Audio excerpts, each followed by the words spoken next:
Let's see how to add clickable link in PDF online in Canva.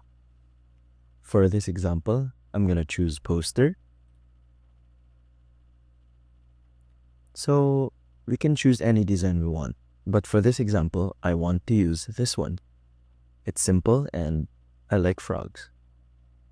So for this, all we need to do is add our own text box, or we can choose any existing text here and we double click it. After that, all we need to do is go here on the top, just on top of the text, and click on the three dots. Here, we can change the way it acts. Here, we can add link.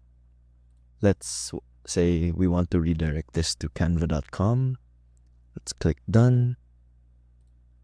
Now to check if this works as a clickable link, all we need to do is click share, download, PDF standard, and let's download.